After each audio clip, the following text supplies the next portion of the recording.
looking at the camera. And it's something that we constantly see now on NAOS esports players. I'm just staring at the camera, looking for quite a bit, just having fun, and that's just so important here in this event Oh right yeah, now. for sure. We talk about seriousness. We talked about the degree of intensity of these games time and time again. But sometimes we kind of forget the reason why we play this game, and that is to have fun along the way of learning and also staying as competitive as you can be. And finally, Thank you. even if it's just the second banning phase, finally we do see the ban on the Vlad. Yeah, usually Vladimir has been picked on the second second phase of the picks. And therefore, I don't think NAOS wants to take any chances. We don't know, however, where the Kai'Sa is going to go through. We don't know if it's going to be a double marksman composition just yet. I do feel like NAOS needs to adjust on the fly whether or not they want to add additional damage on the field if it's just a solo Kai'Sa, or just add in a magic damage dealer or a wave clear. While Kai'Sa is pretty good at wave clearing, I do think it's going to be lacking. They do lock in this Ashe. I like this much, much better. It's safer. You have pick potential. But at the same time, however, Ashe, again, is a very vulnerable champion. There is a possibility for flank, a dive, and that's why you do have that hawk shot to make sure that your flanks are safe. Please pick the Volibear. I think the Volibear is much, much stronger. Yes! Yeah. Absolutely. Absolutely. I love the Volibear as well. I am on you on this because they need frontline power to back up the Ashe and the Kai'Sa as well. Because looking at the composition of Service Esports is already scary as it is. They have so many ways to protect Genza in the backline. BMM gonna be picking up the Karma as well. This is something that we have seen yesterday games, Karma being in the mid lane instead of being in the bottom lane or in the dragon lane, and it's just interesting in itself. Yeah, I'm really curious to see this because I'm concerned where the damage is going to be coming from. I know that Karma may potentially just go full AP build, especially if you're in the mid lane. That's another additional, wave clearer. You want to get priority, and then you're able to help out either your jungle or just roam towards the side lanes. I'm a big fan of Karma. I love Karma. Karma is like, I just love her in general. She's just such an aggressive champion that you can use in the lane, and you're able to just trade much better because of your shield. You have movement speed to dodge everything, and just really good team fight potential as well because of your ult. Yeah, I love picking up the Karma as well. In the mid lane, in the dragon lane, sometimes as support as well when I don't want to serve as a tank in my rank game. Yeah. Just want to deal damage. Yup, I get yup. blamed a lot for it, but it's okay. I mean, as long as you have fun. It is actually in the bottom lane. It is going to be Genza being swapped. Instead of Genza bottom lane, it is going to be mid lane. So it's just a marksman going up against the mid laner, but just the same 80 double marksman composition. How is this lane going to go, I wonder? On the top lane, I do feel like we've seen Fioras winning the early game versus Camille picks. So I'm very concerned for Calm, because usually what's going to happen is that once you lose the trades over the Fiora, you're going to be under the tower. You're going to get very vulnerable to a possible dive. So they have to be careful, especially come level 5, because Duck B can just use his ultimate to just fly across the map and then just get a pick on towards top lane. I think if you're a one-trick Fiora, like the absolute master or a demon on a Fiora, you can basically win against anyone. Fiora is just one of the hardest champions to counter with any champion. Even if you pick a Gaian, even if you pick a Renekton, even if you pick a Jax, a Camille, whatever champion it may be, if Fjord is so good at timing his attacks, or whenever he goes back, or even with a riposte as well, you're gonna get countered and you're gonna lose the lane. That's how scary this Fiora as a champion actually is, and with the buff on the towers too, split push, it's just so scary. If Calm loses the lane, they're gonna lose so many towers. Yeah, imagine if you're right, losing towers and as well as losing turret plates. we all know how the 4-1 can be immediately activated. But let's take a look at this fun fact. Crowd control time, the last FFS match, Blitzcrank contributed for 53 seconds of crowd control, while Mumu contributed 48. So the abilities, the champions from earlier with the hooks, as contributed to a lot of crowd control. But we get to see now, Fate is in the river, and Genza, I think Genza and Duckby might be in trouble here. Unless Margot. Body slam, body slam!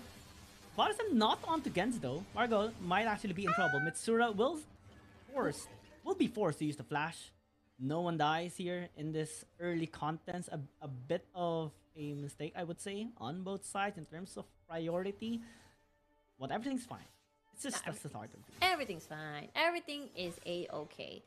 In the bottom lane, I'm so happy to see something entirely different. However, because it is a Karma versus Ashe lane, I think that's finally something different from the Varus and Ziggs lane that we usually see or we saw yesterday over and over again. I do think, however, there is finally a very defined lead.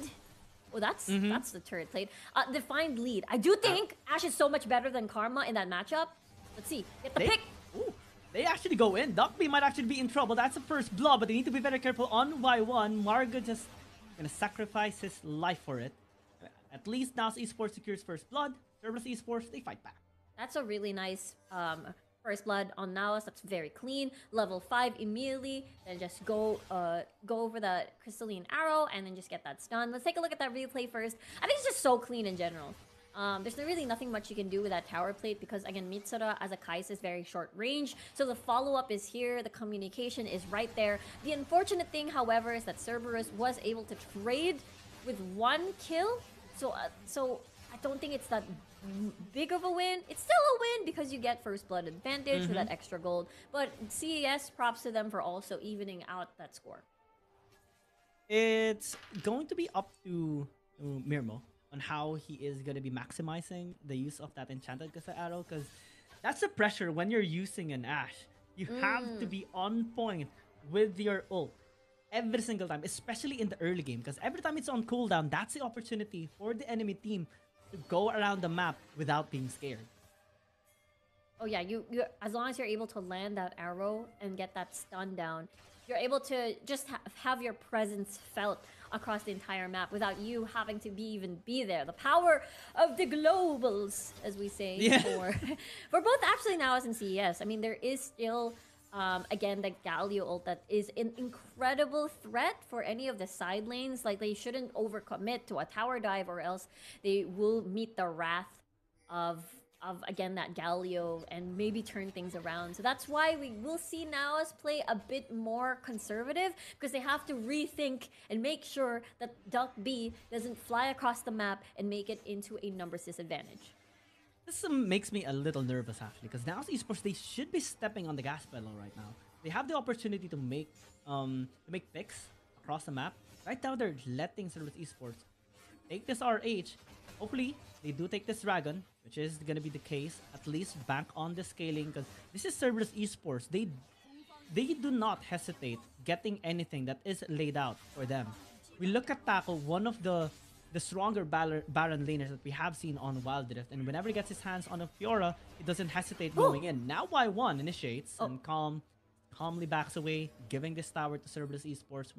They'll just be okay with it for now. Yeah, it's pretty good. I don't think the combo was there for Y1, and the fact that the rest of NAOS is already nearby, so it's too risky to overcommit to that. I like the discipline. I like them holding back, but the arrow is not gonna hit. Almost. Oh, that was too close. Too close. NAOS.SWG still committing onto the tower, though. I think they have to slowly back away. Oh, that now. Here. Oh, they actually engage. They do get the Aatrox, but that hero's entrance a little bit late for Duck B. Could have timed it earlier to try and save their Aatrox life. With that slight hesitation, Y1 falls down. NAOS.SWG gets something in top lane. Yep, they are able to at least get that top lane. Let's take a look at that replay. The arrow, unfortunately, does not connect. And I think it's just a numbers disadvantage overall. 4v2. Even if Duckby flies, it's still a 4v3 situation. I do love the fact that NAOS is able to bait that ult out and get a kill. Just swiftly funnel all their damage and didn't become greedy by shifting targets towards Taku, which is one of the next squishy member of the team. Oh, Duckby though, for the initiate. No. All alone, I think he would be fine. This is a tanky Galio of Duckby, and they're just gonna be trying to get some information here on the red side jungle of Fate. Happy to just look around and maybe catch Mitsura here, which is overextended a little bit, and that slight overextension caused his demise. Now arrow gonna be used, missing by a slight margin onto Genza, and that's perfect already for Cerberus Esports. Yep, that is already something that they asked for it and more. Who got the red buff? Oh, it's Cerberus. They got it. They got it. Yeah. Unfortunate.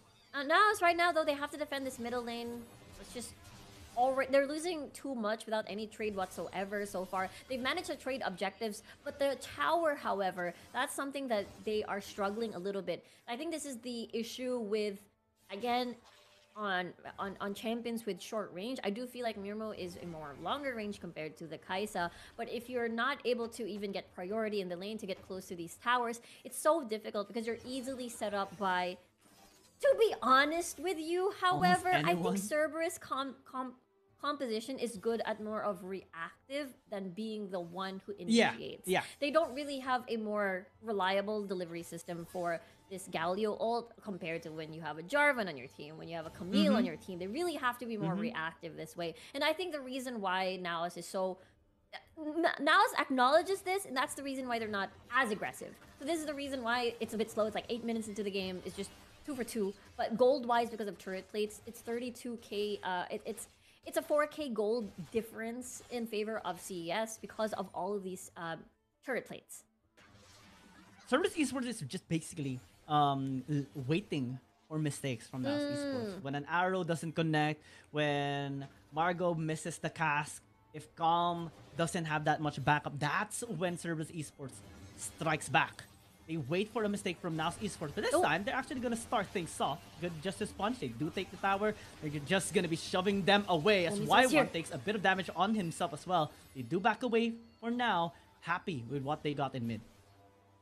Yeah, I love how Cerberus Esports is so disciplined. Again, they're happy with just getting the tower. They don't have to overcommit. They acknowledge the fact that if it's a full-blown 5v5, there is a big possibility that they lose, especially, again, they're more of a reactive composition than, again, as I said, the ones that actually dictate a team fight. The fact that there's also just a lot of damage on the board from NAOS, especially scaling-wise. Mitsura is just going to be really painful later on. Mirmo as well. The fact that there's just so many squishy members on everyone on Cerberus, except for Duckby. They have to really respect the damage for later. So that's the reason why CES is also playing a bit more reserved and just happy taking towers down. Now, however, curious to see how this 5v5 is going to go on the Dragon. They have to contest this time because now you're the first Dragon. This time they have to be very careful. Good damage already from NAOS Esports, but they lost Mirmo. They might lose Mitsura as well. And good damage being thrown out by Cerberus Esports. Now they go for the chase. Now they go for the onslaught. Nobody can stop Y1 now, and it's Marga falling down to the ground face first. And Cerberus Esports just says, thank you for this Dragon. The thing about the composition of... I said NAOS has really good damage, but only after... when you reach the 15 to 20 minute mark, around that and even more. Around this time, Karma's going to deal a lot of damage to all of your squishy members. Zeri is like really painful right now. Galio as well, despite it being a support, is just so effective to squishy members. The reason why we saw Genza just dashing through and sort of, it seemed that he was endangering himself, but there were two of the key members from NAOS were pretty much half HP already. It was such a huge opening. Cerberus split the fight into two, and now you don't have your peel. Margot is nowhere near the important carries to keep them alive. So this is such good teamfight execution coming from Cerberus. I mean, there's so much, just like what you mentioned earlier, there's so much backline threat from Cerberus Esports. Nobody can stop the Fiora. Nobody can stop the Aatrox. nobody can reach Genza as well. I mean, they managed to get him a while ago, but after Yeah. that, what's next? That's the downside of this composition of NAOS Esports. It's basically pick burst composition. Maybe some slight late game scaling or consistent DPS for Mitsura, but he's the only one who has that capability of dealing consistent DPS. The rest needs to get the burst done, take one down, so that they can have leverage here for NAOS Esports. And every time they fail to do that, Cerberus Esports just capitalizes on the situation. Yeah, they're pretty happy about that lead as well with... Oh, we might see a fight, however, because Duck B is like right here and the arrow hits. I mean, doesn't care, basically. It's just there to serve his duty as a tank, soak up the damage, soak up the CC, the rest will be fine for Cerberus.